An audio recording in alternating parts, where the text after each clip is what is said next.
In what's believed to be the first local case, police say they found a child sex doll, which is exactly what it sounds like, in the bed of a level 3 sex offender.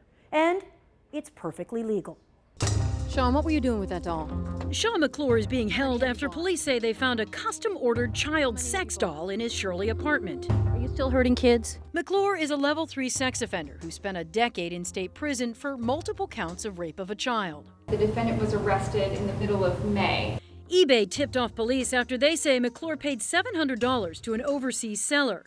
He was specific. He wanted a doll with the height and weight of an average 8-year-old girl. There was a concern that something was happening with Mr. McClure because... But it wasn't the doll that put him behind bars. McClure pled not guilty to child pornography charges after police say during their search they found hundreds of images on his computer and phone. Having the doll is not illegal. There's only one reason to possess one of these dolls. New York Congressman Dan Donovan is pushing a bill that follows in the footsteps of the UK and Australia, banning the importation and distribution of the dolls, but not their possession. How is this not child pornography? Well, the definition is right there. It's not a child. There is no shortage of what are often called love dolls for sale. They're posed on slides with toys or treats, some with measurements matching children as young as 5 years old.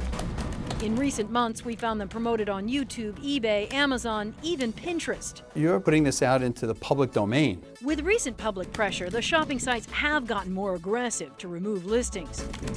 But there are simple workarounds. We asked an eBay seller about this doll, advertised with adult measurements.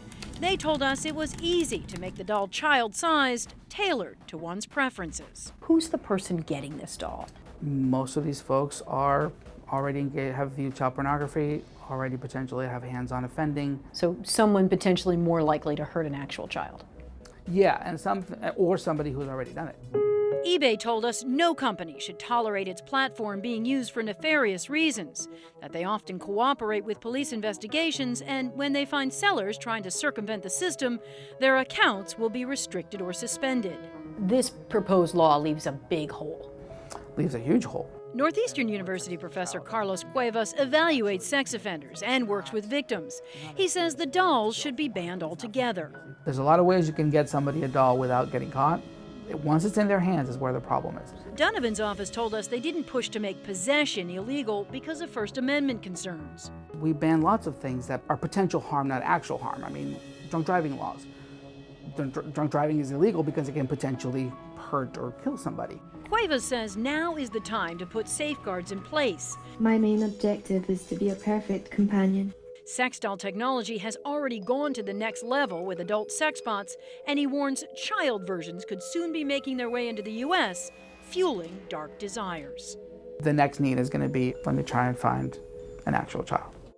The House has just unanimously passed Congressman Donovan's bill. It hasn't been heard in the Senate yet, but again, it does not make possession of the dolls illegal. As for Sean McClure, the DA told the judge they're pushing to indict him on Superior Court charges. Allie Donnelly, NBC 10 Boston.